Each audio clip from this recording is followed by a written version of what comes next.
So I've switched to worms. I have a 2/0 hook, which is still a really good size hook. But being the fact that I'm fishing with worms, they may stay on it long enough to get hooked on that hook. I don't like using the smaller hooks because, quite frankly, I have arthritis in both of my hands and it's really difficult to thread any kind of worm or anything like that on one of them tiny little hooks.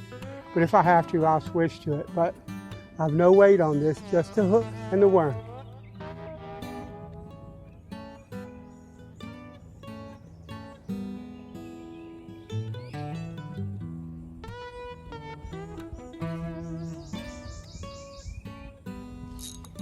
Gotcha. That's what it took. See, this is why I wasn't catching them before. I don't know if you can see, but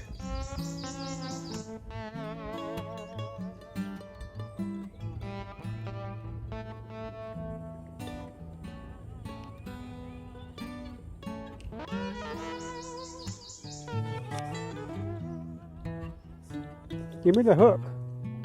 You see the tiny little mouth on that? I don't even know if I can hold him so that I can show him to you. But yeah, that's what we're fishing for. That's what's in here. That's why I'm not catching them on lures. You may or may not see that portion of this day's outing, but I was fishing with lures before. I even tried the tiny little trout magnets, and they were just too small to catch it, but they're hanging on because it's of these worms.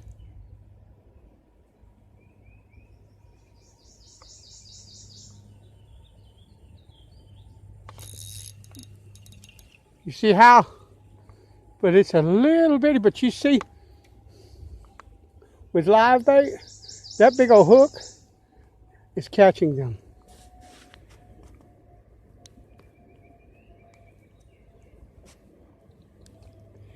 With a lure, you would not catch very many of them with a large hook like that.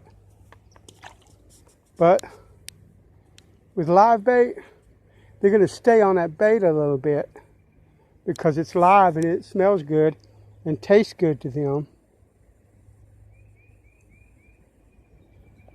Long enough for you to set a hook. The gulp stuff, I've never fished with it, but that might quite possibly do the same thing. So you might be able to technically fish with artificial by fishing with those. But I'm throwing a medium fast rod.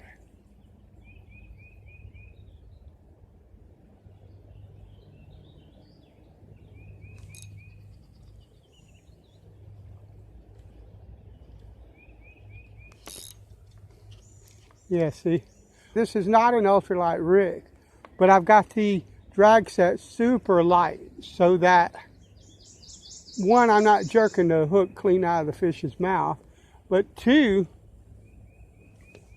I can play the fish or the fish can fight and I can have a good time catching them. All right, what I've done now is I've switched to a number 4 or a size 4 or whatever it is you want to call it. Live bait hook. I don't know how far I'll be able to throw this because it's much lighter, but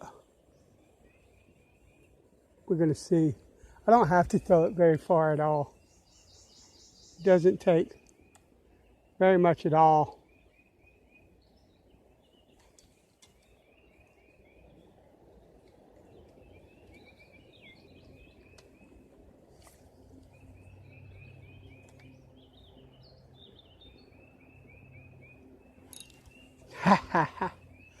All right, I'm going to put a little bit of split shot on it.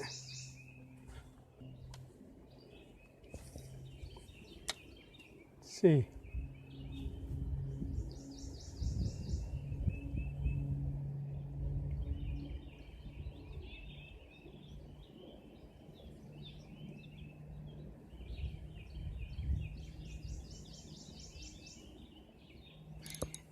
Gotcha. Well, he got off. I thought I had him.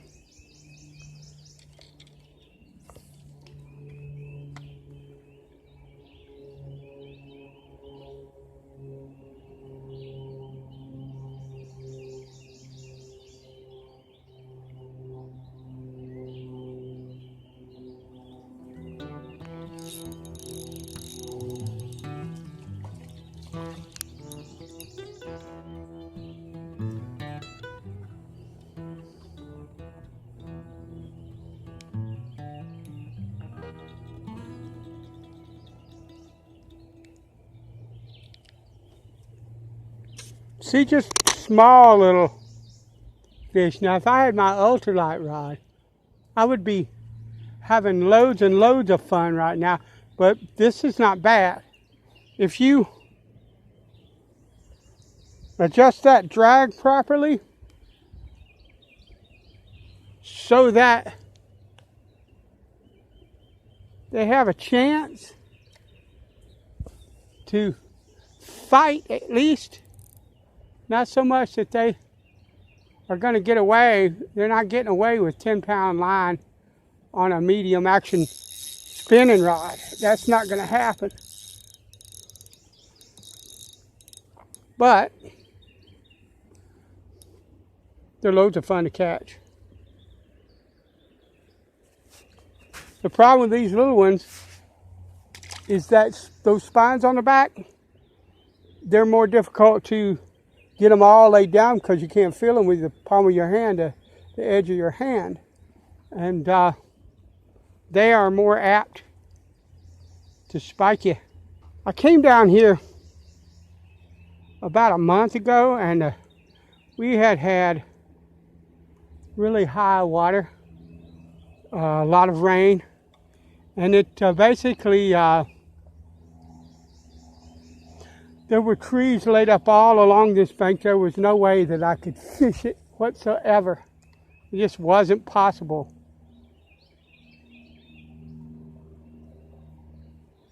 So I waited a bit to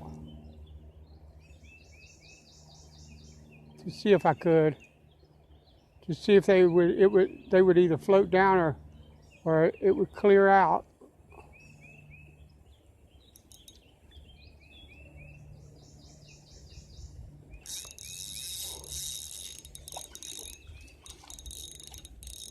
That's the way that works.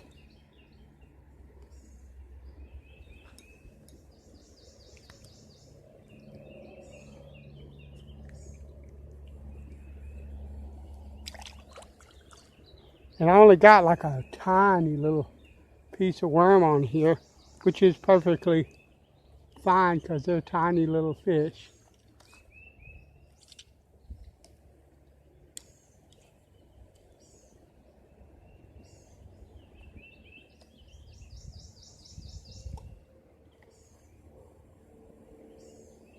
But they don't have any trouble hitting.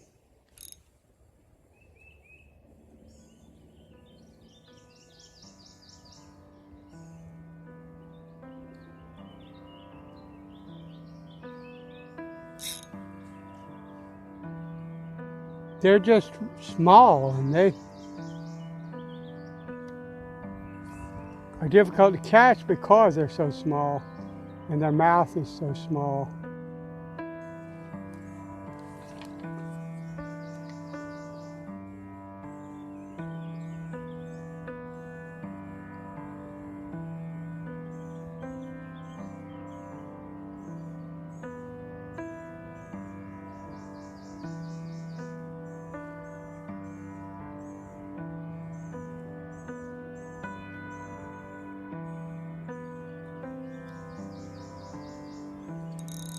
I got him already. I didn't realize he got off. I didn't set the hook.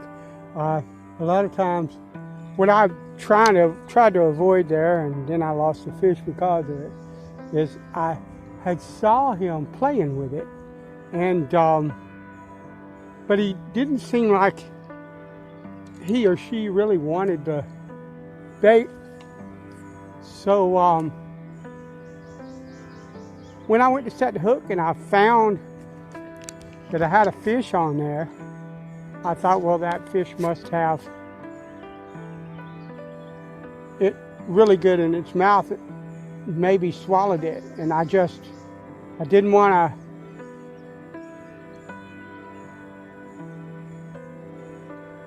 jerk on it really hard if the fish had swallowed that hook.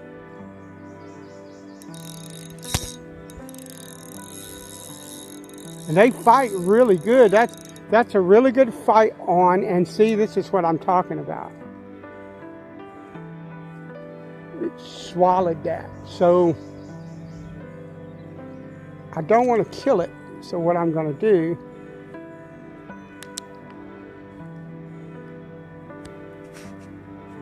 if I can push that, I will.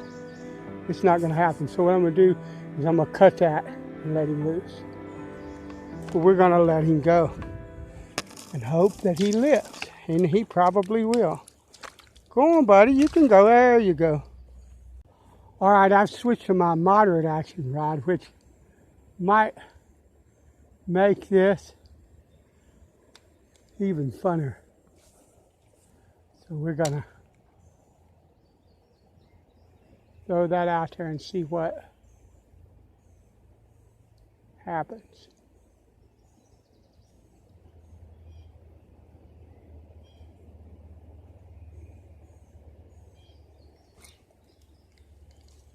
Okay.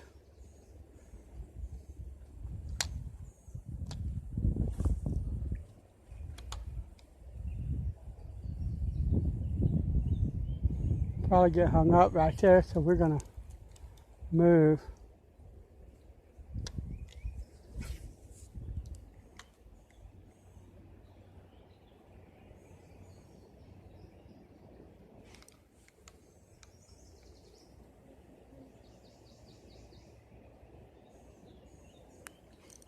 Gotcha. I don't know if you saw that, but you see how that rod bends? That's why you own a moderate action rod. Moderate action rod, or even like a moderate fast. Moderate fast works fine in my experience. But what a moderate action rod does is, if you look at the way that it bends, okay, when I get like a treble hook, a crankbait or something like that on the end of this rod, and I throw it out there, bass are notorious for throwing treble hooks. When I get one and he hits it, the rod is loaded. On a fast action rod, it wouldn't be loaded as much. And so if the fish ran toward me, that rod would straighten out and I would get a bunch of slack. But if a fish ran toward me with a moderate action rod, the moderate action rod would go like that, but it would still have a load on it. And it would keep the slack out of the line when the fish is moving toward me and jumping. But it's also advantageous for this kind of stuff. It also will cast farther. I don't have any weight on this, and it's casting just as far as the fast action rod did with a sinker, a split shot on it. So you should have a moderate action rod or a moderate fast action rod. They are well worth owning. They're just not good for everything. But a fast action rod is not good for everything either. Generally what you would do is you would use a fast action rod for anything with a single hook, jigs, spinnerbaits, worm fishing, plastic worms, or Texas rigs, Carolina rigs. And you would use a moderate action for any kind of lure.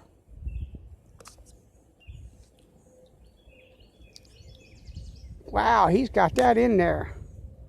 That might have a treble hook on it, and that you might experience that kind of response from a fish where they jump up in the water and they rush towards you, and particularly with smallmouth, but largemouth as well will do it. And it's just one is not really You can do it with one. I did it with one rod for many, many years, but I've come to understand that there's a place for at least a couple of different actions.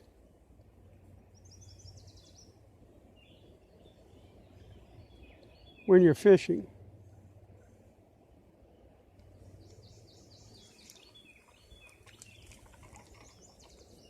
And he swallowed.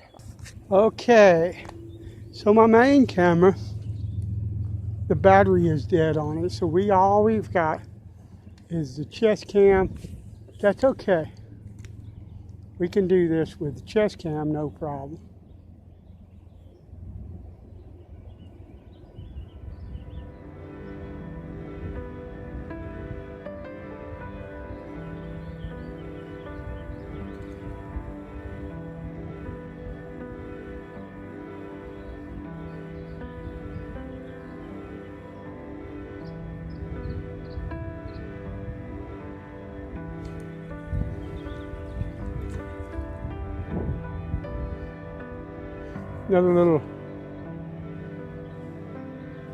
Another little red breast.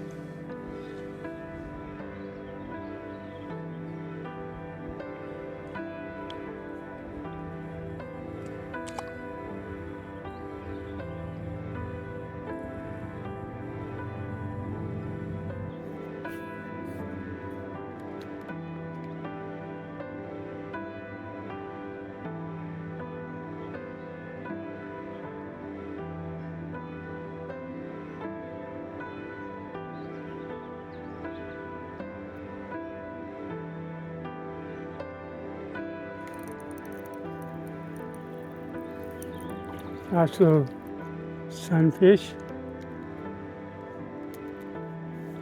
compared to what I've been catching. And he barely was hooked. Just barely was hooked.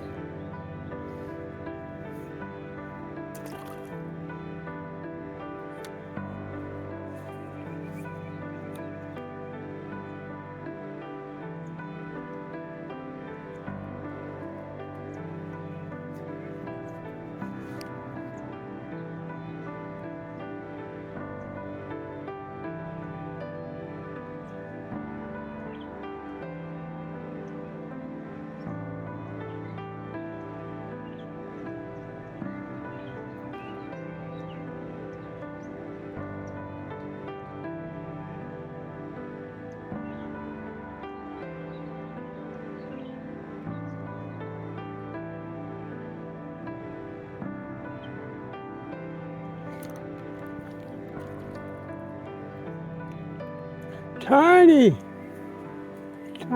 little red.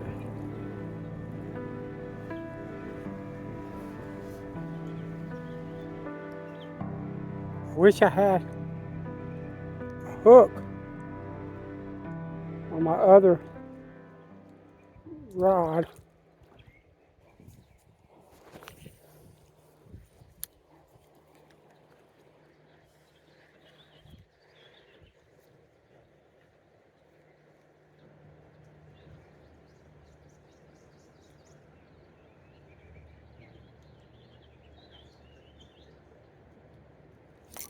Oh yeah, that's nice. That ain't no bluegill or sunfish, that's Mr. Bass. Or Mr. Cat, one of the two. Mr. Bass. Mr. Smalley. Be still.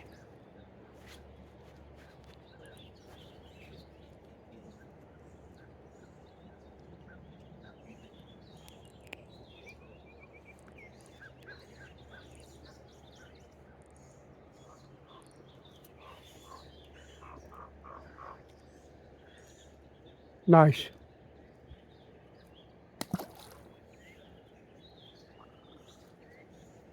It's of evening time. I'm kind of just throwing a worm out in the middle and kind of letting it drift. And the bass, if they come down that current, like that.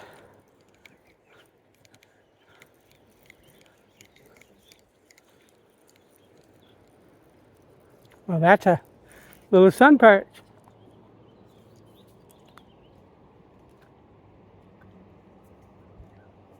But that's all right, I'll take them too.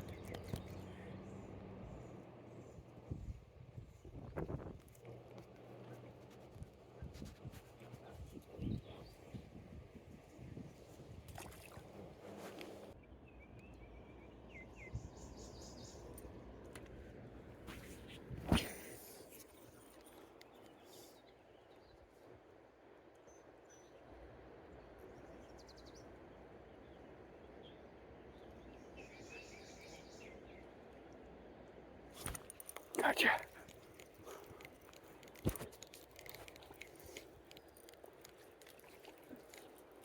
Sunfish. That's all right. Red breast.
Nice.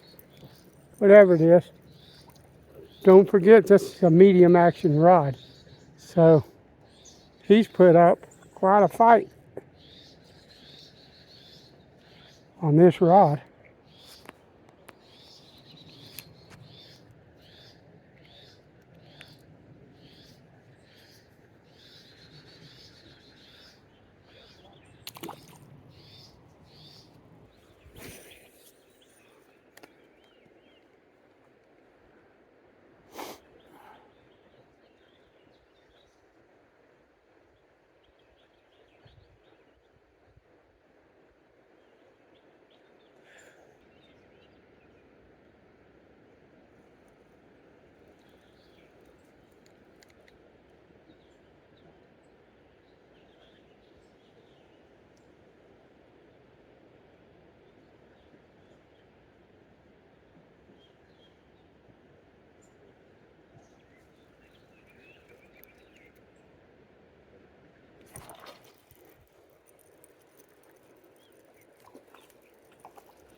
The bigger ones are starting to move in. That's good.